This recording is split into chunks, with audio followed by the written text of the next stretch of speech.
எல்லாம் ரெடியாக இருக்கா சார்? ரெடியாக இருக்கு சார்.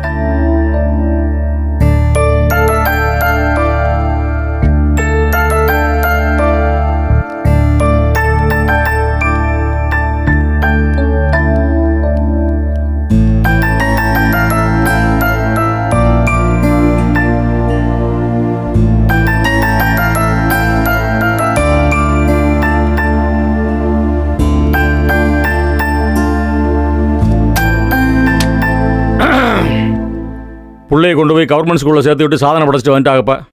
சேர்த்துட்டோம் மாமா, இனிமே தான் அவன் சாதனை புரிய போறா. என்னடி வீட்டு ஆம்பளைகளை மதிய தெரியாத நங்குனிய நீங்க வெளியே போய் ராக்கெட் விட்டு சாதிக்க போறீங்களாக்கா? வீட்டுல அம்புட்டு பொம்பளைகளையே அடிமையா நடத்துறவங்க வெளியே போய் நல்ல ஒரு மாதிரி வேஷம் போட்டு நல்ல பேர் வாங்கலையா? தகுடு தத்தம் பண்றவங்களே ஜெயிக்கிறப்போ வீட்டுக்குள்ளேயே இருந்து படிக்கணும்னு நினைக்கிற சின்ன புள்ள வெளியே போய் சாதிக்காதா? சொல்லுடி. இங்க பாருங்க, ஆனா நீ எதுவும் செய்ய மாட்ட. கவர்மெண்ட் ஸ்கூலுக்கு போவானான்னு படிச்சு சொன்னேன். உன்னால தடுக்க முடிஞ்சா மீறி போயிட்டு வந்துட்டாங்க. ஆனா நான் இப்படியே விட மாட்டேனப்பா. இதை இன்னும் 2 நாள் தான். அது வரைக்கும் பேசுற வாய் பேசட்டும், ஓடுற கால் ஓடட்டும். பார்த்துடுறேன். சரிம்மா, வாங்கம்மா, இந்த பத்திரத்தில் கையெழுத்து போடுங்கம்மா. என்னது இது? இனிமேல் அடிமை வாழ்க்கை வாழ மாட்டோம், சுதந்திரமா வாழ போறோம்னு பேசுனீங்கல்ல. அதுக்கப்புறம் என் கம்பெனி எதுக்கு உங்க பேர்ல இருக்கணும்? அதனால உங்க பேர்ல இருக்கிற கம்பெனியில் போட என் பேருக்கும் தம்பி பேருக்கும் மாற்றி எழுதியிருக்கேன். இந்த இருக்கு பத்திரம், வந்து கையெழுத்து போடுங்க. வாங்க. அப்பாடி, இதுக்காண்டி தான் ரொம்ப நாளா வெயிட் பண்ணிட்டு இருந்தோம். அக்கா சூப்பர்க்கா, ஒரு வேலை முடிஞ்சது. வாங்க, படப்படன்னு கையெழுத்து போட்டு எல்லாத்தையும் தூக்கி விசிறிட்டு போயிருவோம். வாங்க வாங்க. ஏன் சார், இந்த ஐடியா நீங்க தான் கொடுத்தீங்களா? வாழ்க்கையிலே முதல் முறையா ஒரு நல்ல விஷயம் பண்ணிருக்கீங்க. நல்லா இருப்பீங்க. மாமா, எனக்கு ஒரு டவுட்டு. என்ன? நான் இப்ப கையெழுத்து போட மாட்டேன்னு சொன்னா நீங்க என்ன செய்வீங்க? போட மாட்டேன்னு சொல்லிடுவிய? சொன்னா அவர் என்ன செய்வாருடி? அவரால் ஒன்றும் செய்ய முடியாது. அதான் அவரோட அடியாள உனக்கு பிடிச்சி கட்டி வச்சிருக்காருல்ல, அவனைய வச்சு உருட்டி அரட்டி உன்னை மிதிச்சு எப்படியாவது கையெழுத்து போட வைக்க முயற்சி பண்ணுவாரு. இதத்தான் 2 நாள்னு மிரட்டிக்கு இருந்தியல. ஆத்தே, இன்னும் இவர் மிரட்டலுக்கு நம்ம எல்லாம் பயந்துகிட்டு இருக்கோம்னு நினைச்சுக்கிட்டு இருக்காரா இவரு? ஐயோ பாவம். மாமா, உங்களுக்கு ஒரு விஷயம் தெரியுமா? என்னதான் எழுதி வாங்கினாலும் எப்படி புருஷன் சொத்துல பாதி வந்தாகணும் எனக்கு சமமா. இந்த கோர்ட்ல புதுசா ஆர்டர் போட்டிருக்காங்களே, உங்களுக்கு தெரியாதா? இந்த வீட்டு வேலை பாக்குறவங்க எல்லாம் சம்பளம் இல்லாம 24 மணி நேரமும் வேலை பாக்குறதுனால பொம்பளை ஆளுகளுக்கு எப்படியுமே புருஷனோட சம்பளத்துல பாதி போய் ஆகணும்ன்ற மாதிரி சட்டம் கொண்டு வந்திருக்காங்க. இதெல்லாம் தெரியாமையா இருக்கியே? என்ன சார், என் தம்பி பொண்டாட்டி என்னமோ சொல்ற? உலகம் மாறிக்கு இருக்கிறது கூட தெரியாம வீட்டுக்குள்ள தான் சொல்றவனை அடிக்க ஒரு அடியாளு, இந்த பக்கம் தான் சொல்றத கேட்க ஒரு தலையாட்டி, வீட்டுக்குள்ளாரையே தான் சொத்துக்கு ஒரு பினாமி, இப்படி ஒரு 4 ஐட்டத்தை வச்சுக்கு தான் வாழ்றதா ஒரு வாழ்க்கையில சுத்திக்கு இருக்காரு. வெளியே போய் பார்க்க சொல்லுவோம் மாமாவை. உலகம் எப்படி போய்க்கு இருக்கு, நாமெல்லாம் எவ்வளவு பிற்போக்குவாதியா இருக்கோன்னு தெரியும். அப்பையும் விளங்காது. ஐய, களி முத்திருச்சு, இந்த தலைமுறையில எதுவுமே சரியில்லை அப்படின்னு ஒரே வார்த்தையில எல்லாத்தையும் முழுங்கிடுவாரு. ஆனா மாமா, ஒன்னு சொல்றேன். இம்பட்டு நாளா மனசுல ஒரு உறுத்தல் இருந்துச்சு. நாளைக்கே மாமாக்கு ஒண்ணு கிடக்க ஒண்ணு ஆயிப்போச்சுன்னா இதெல்லாம் நம்ம தலையில வந்து விடிஞ்சிருமே. ஐயோ, சொத்தெல்லாம் ஏமாத்தி வாங்கிட்டா இவன் பேர் வந்துருமேன்னு பயந்துக்கு இருந்தேன் தெரியுமா? எது? எனக்கு ஒண்ணு கிடக்க ஒண்ணு ஆயிருமா? ஆமா மாமா, வயசாகுது இல்ல, பிரஷர் வேற ஏறிக்கிட்டே போகுது, சுகர் வேற இருக்குன்னு நினைக்கிறேன். திடீர்னு அடைச்சிக்கிச்சுன்னா என்ன பண்றது? கொழுப்பு வேற இருக்காமா. யாருக்கு? உங்க எல்லாருக்கும் தான். போன தடவை அத்தையை டெஸ்ட் பண்ண வந்த டாக்டர் சொன்னதை கேட்கலையா? அத்தைக்கு இருக்கிறதுனால இந்த குடும்பத்துல நிறைய பேருக்கு கொழுப்பு இருக்குன்னு சொன்னாங்க. அதுல இருந்து நாங்க மட்டன் எடுத்து சமைக்கிறதே இல்ல மாமா.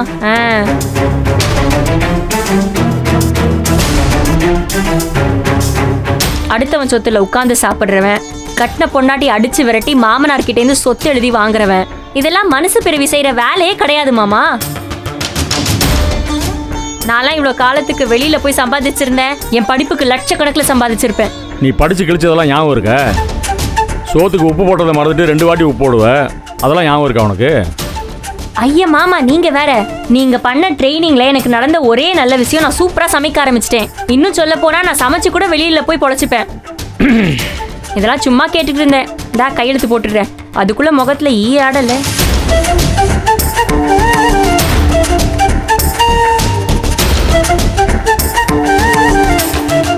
அக்கா நீங்க வாங்கக்கா, போட்டுருங்க. நிம்மதியா இருக்கு.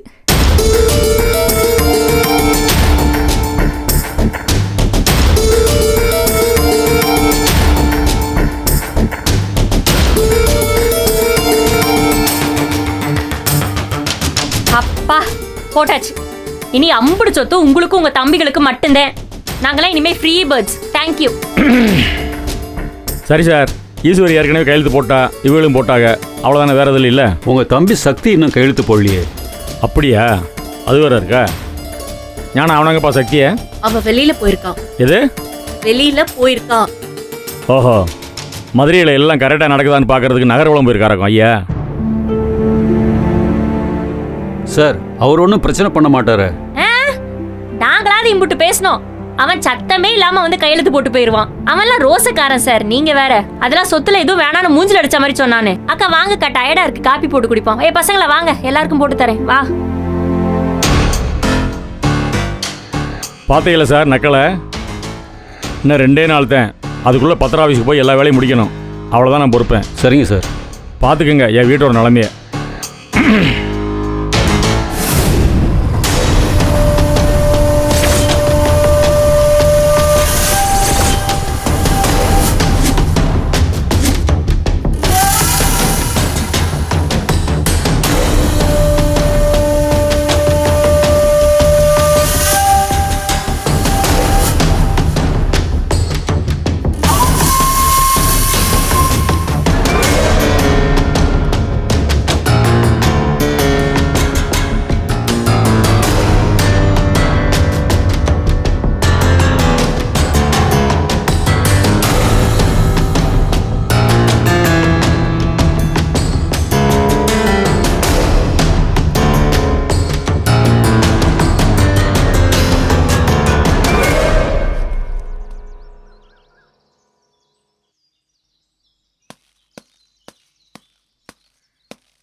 வணக்கம் தோழர்.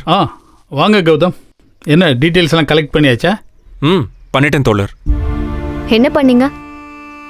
பட்டம்மாள், அந்த வீட்டோட மூத்த லேடி, அவங்களோட 5 லட்சம் இன்வெஸ்ட்மெண்ட்ல தான் குணசேகரன் பிசினஸ் ஸ்டார்ட் பண்ணாரு. ஒரு 20 வருஷத்துக்கு முன்னாடி 5 லட்சங்கிறது பல கோடி ரூபாய் மாதிரி.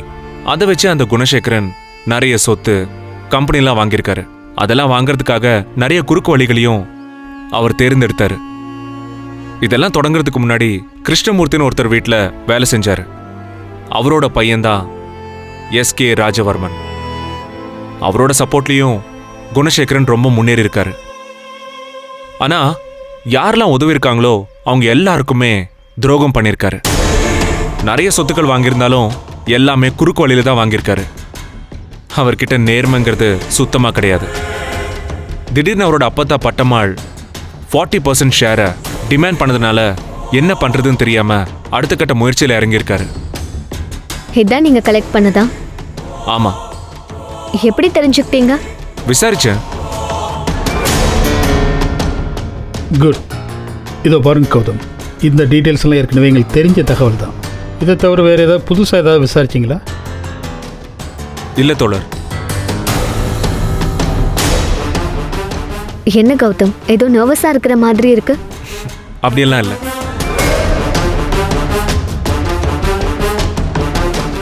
இந்த சொத்துக்குரியவராக கருதப்படுற குணசேகரன் ஒரு பக்கம் தீவிரமாக இருக்காருன்னு சொன்னால், இன்னொரு பக்கம் ரொம்ப முனைப்பு காட்டுறது அந்த ஜனனி. ஏன்னா அந்த பொண்ணு தான் முத ஜீவானந்தனுங்கிற பேரை தெரிஞ்சுக்கிட்டு ஃபோன் ட்ரை பண்ண ஒரு ஆள். அந்த பொண்ணுக்கு எப்படி தெரியும்னு எனக்கு தெரியல. அப்படின்னா அந்த பொண்ணு தீவிரமாக இருக்கான்னு தானே அர்த்தம். அப்படின்னா நம்ம இன்னும் 2 நாளில் ரெஜிஸ்ட்ரேஷன் பண்ண போகும் பொழுது அந்த பொண்ணால் பிரச்சனை வர சான்சஸ் இருக்குது. நீங்கள் எப்படியாவது இயல்பாக எந்த சந்தேகம் வராத மாதிரி அந்த பொண்ணோட ஃப்ரெண்ட்ஷிப் பிடிச்சிட்டு அங்கே நடக்கிற சினாரியோஸ் என்னவோ அதையெல்லாம் தெரிஞ்சுக்கிட்டு எனக்கு இன்ஃபார்ம் பண்ணும். என்ன யோசிக்கிறீங்க? ஃப்ரெண்ட்ஷிப் பிடிக்கிறது கஷ்டமா? அப்படிலாம் இல்லை தோழர். அப்போ ஒன்று பண்ணுங்கள், நான் சொன்ன மாதிரியே அந்த பொண்ணோட பழகி ரொம்ப இயல்பாக சந்தேகம் வரக்கூடாது. கேஷுவலாக பேசி யதார்த்தமாக இன்ட்ரடியூஸ் ஆகி பழகி அங்கே இருக்கக்கூடிய சூழ்நிலையை எனக்கு சொல்லணும். சரியா? சரி. ஏதோ நீங்கள் யோசிக்கிற மாதிரி இருக்க கௌதம். அப்படியெல்லாம் எதுவும் இல்லை தோழர். சரி, கிளம்புங்க.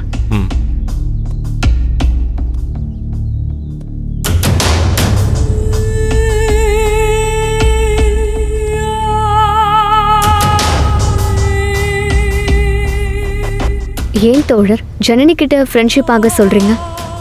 இந்த கௌதம் ஏதோ ஒரு உண்மையை மறைக்கிறான். என்ன அது? போக போக தெரியும்.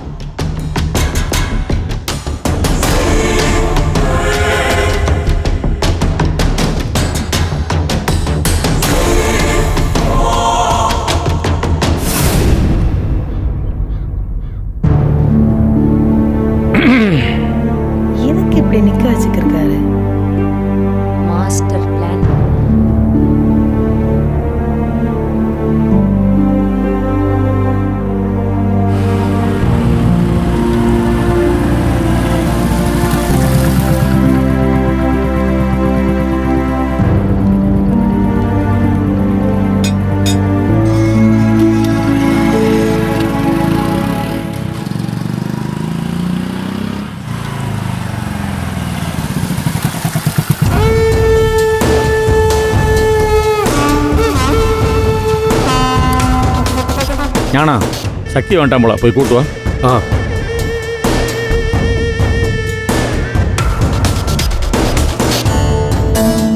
கௌதம் இன்ஃபர்மேஷன் கொடுக்கற வரைக்கும் உங்க அண்ணன் கிட்ட எதுவும் பேச வேண்டாம், சரியா? சரி. டேய் சக்தி,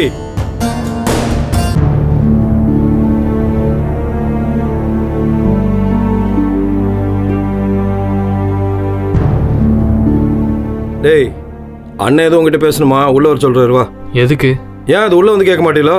வா வாடா. போ, வரேன்.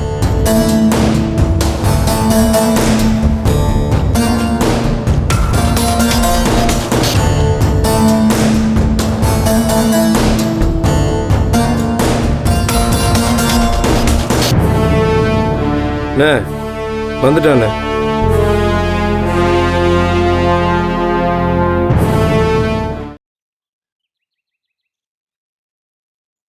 அண்ணே வந்துட்டானே.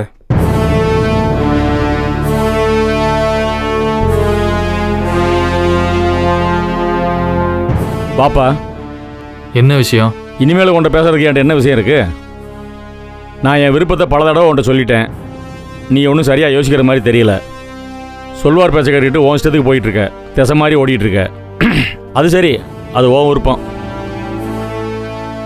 சில விஷயங்களை சரி கட்ட வேண்டியிருக்குப்பா. அதுக்கு தான் உன்னை வர சொல்லியிருக்கேன். இந்த ஆடிட்டர் வந்து உட்காந்துருக்காரு. உன் சொத்தெல்லாம் உன் பேருக்கு எழுதி தரேன்னு சொன்னேன், அதை வேணான்ட்ட. அதை அப்படியே விட்டுற முடியாது இல்லையா? அடுத்து நான் என்ன செய்யணும்னு யோசிக்கணும்ல. ஏன்னா எல்லாம் அரவத்து கஞ்சியும் காவத்து கஞ்சியுமா குடிச்சிட்டு சம்பாரிச்ச சொத்து, சும்மா கிடையாது. அதனால் சொத்தை பூரா என் பேருக்கு மாற்றி எழுதியிருக்கேன், கையெழுத்து போடு. இது எதுக்கு இப்படி மூச்சு பிடிச்சி பேசணும்? வந்த உடனே கையெழுத்து போடுறான்னா போட்டு கிளம்பியிருக்க போகிறோம். ஏம்மா, ஏய் நீ கொஞ்சம் பேசாமல் இருமா. அதான் உன் பிரசங்கத்தையெல்லாம் பேசி முடிச்சிட்டில்ல, கொஞ்ச நேரம் பேசாமல் நில்லு. இத்தோட நிப்பாட்டிக்க. ஏப்பா நீ கையெழுத்து போடப்பா. சக்தி வாப்பா, வந்து கையெழுத்த போடப்பா. சக்தி நில்லு. கையெழுத்து போடாது சக்தி. ஏம்மா, ஏய் என்ன விளையாடுறியா? கையெழுத்து போடு போடாதுன்னு சொல்றதுக்கு நீ யாரு? யாரு விட்டு சொத்துக்கு யாரு உத்தரவு போடுறது? வாப்பா வந்து கையெழுத்து போடப்பா. நீயே சக்தி, கையெழுத்து போடாத சக்தி. ஏய் என்ன திமிரா உனக்கு? இருங்கண்ணே. ஏதாவது பேசுறதுன்னா என்கிட்ட பேசு, அங்க என்ன பேசு. அண்ணே கொஞ்சம் இருங்கண்ணே. ஏய் விடப்பா. நீ உங்ககிட்ட பேசுறதுக்கு பயம் நினைச்சிட்டு இருக்கீங்களா? பேசினா உங்க அத்தனை டிராமாவும் வெளியே வந்துரும்னு பேசாம இருக்கேன். அப்பதான் சொத்தை நீங்க என்ன பண்ணி வச்சிருக்கீங்கன்னு எங்களுக்கு தெரியும். எல்லாம் தெரிஞ்சும் பேசாம இருக்கோம்னா உங்களை ஆபத்து நெருங்கிட்டு இருக்குன்னு அர்த்தம். அது புரிஞ்சுக்கோங்க முதல்ல. தெரியும், எனக்கு எல்லாம் தெரியும். நீங்க எல்லாம் ஒன்னா சேர்ந்துக்கிட்டு என்ன களவாணித்தனம் பண்றீங்க, என் முதுகு பின்னால என்ன குழி பறிக்கிறீங்க, எல்லாம் எனக்கு தெரியும். நான் கண்டுபிடிச்சிட்டேன். இன்னும் நாளே நாள் தான், அதுக்குள்ள உங்க கதையை முடிச்சு காட்டுறேன் நான். உங்களுக்கு 4 நாள் தேவை, ஆனா எனக்கு 24 hours போதும். உங்களை பத்தின உண்மை எல்லாத்தையும் உடைச்சு காட்டி ரியல் குணசேகரன் எப்படிப்பட்ட ஃப்ராடு குணசேகரன் எல்லாருக்கும் புரிய வைக்கிறேன். ஏய் நீ என்ன வேணாலும் புரிய வை, ஆனா சக்தி இப்ப கையெழுத்து போட்டு தான் இங்க இருந்து போகணும். ஏன் எதுக்கு கையெழுத்து போடணும்?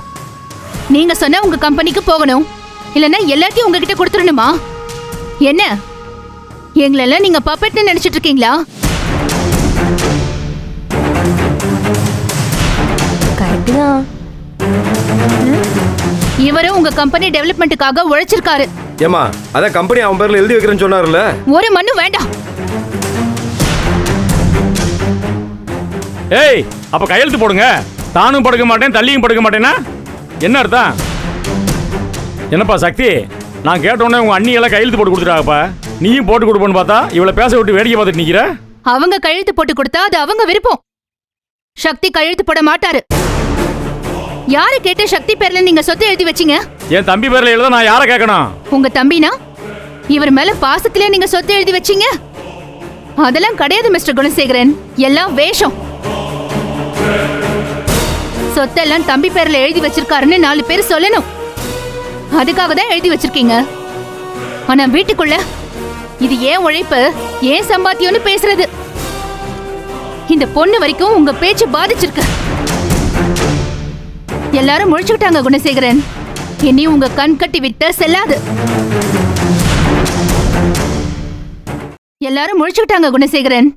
இனி உங்க கண் கட்டி விட்ட செல்லாது. ஞானா, எனக்கு புரிஞ்சு போச்சப்பா, தெளிவாக புரிஞ்சு போச்சு. சக்தியோட பங்கை மொத்தமாக அமுக்கலான்னு பார்க்குறா. மெட்ராஸில் ஒண்டி குடிச்சலாம் நடத்துகிறேன், உனக்கெல்லாம் இப்படி தானே ஆசை இருக்கும்.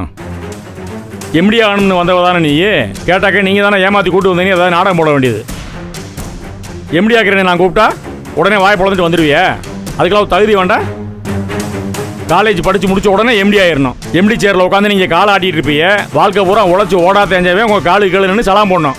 அம்பிட்டு பேராசை. நீங்க என்ன சொன்னாலும் ஐ ரியலி டோன்ட் கேர். நீங்க எங்க ஒவ்வொருத்தர் வீட்லயும் பேசின வார்த்தையை நம்பி இந்த வீட்டுக்கு வந்ததுக்கு நாங்க இத்தனை நாள் அனுப்பி வச்சாச்சு. இனியும் உங்க பேச்சை கேட்டு கையெழுத்து போடுறதா இல்ல. என்னப்பா சக்தி, நீ அதே தான் சொல்ல போறியா? சொல்லுப்பா. ஜனனி, இன்னையோடு இதெல்லாம் ஒளிஞ்சு தொலையட்டும். நான் கையெழுத்து போட்டு கொடுத்துறேன். நமக்கு இதெல்லாம் வேணாம். நமக்கு வேண்டாம் சக்தி. ஆனா இப்ப அவசரப்பட்டு கையெழுத்து போடாத. சில விஷயங்களை கிளியர் பண்ணிட்டு அப்புறம் கையெழுத்து போட்டுக்கலாம். ஓஹோ, அவுட் ஹவுஸில் இருக்கிற மாதிரி இருந்துக்கிட்டு இங்கே எல்லாத்தையும் கிளியர் பண்ணுறியா? யார் சொத்தாமுக்க யார் அலையிறது? சக்தி, இனிமே இவளுக்கு எனக்கு எந்த பேச்சும் இல்லைப்பா. நீ யார் பேச்ச கேட்க போற? நீயே சொல்லு. இன்னைக்கு ஒரு முடிவு பண்ணிடலாம். என் பேச்சை கேட்டு கையெழுத்து போட போறியா, இல்லை இவ பேச்சை கேட்டு பாலா போக போறியா? முடிவு பண்ணிக்க, அவ்வளோதான் சொல்லுவேன்.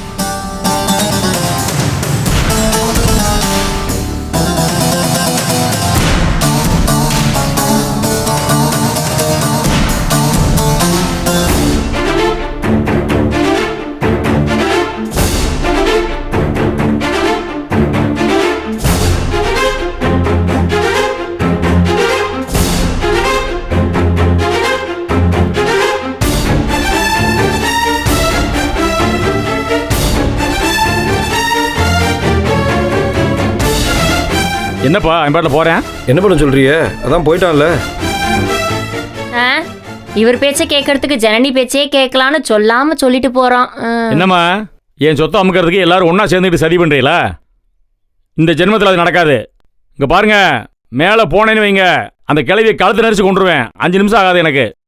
என்ன மாமா, வெண்ணெய் திரண்டு வர நேரத்துக்கு பானை உடைக்கிறேங்கிறிய?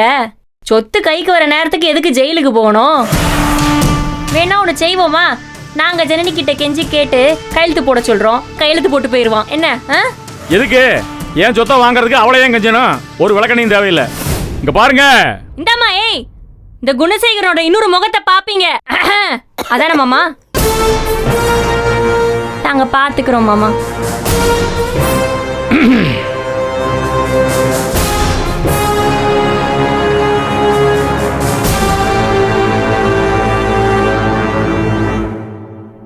என்ன ஆடிட்டர் சார், என்ன உட்காந்து வேடிக்கை பார்த்துட்டு இருக்கியே? கிளம்புங்க, வீட்டுக்கு கிளம்புங்க. இங்கே எல்லாத்தையும் சரி பண்ணிட்டு அப்புறமா கூப்பிட்றேன். சரிங்க சார். நக்கல் பண்ணுறவளுகெல்லாம் நடு ரோடில் எனக்கு கதற போகிறாளுங்க. இது நடக்குதா இல்லையான்னு பாருங்க. நடத்தி காட்டுவேன். நீங்கள் கிளம்புங்க. ஃபைல் பத்திரம் சார். Okay sir.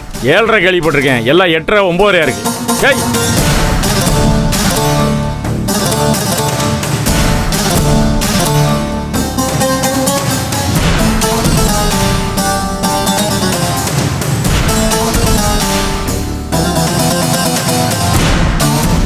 அக்கா, நம்ம தான் அவசரப்பட்டு கையெழுத்து போட்டுட்டோமோ?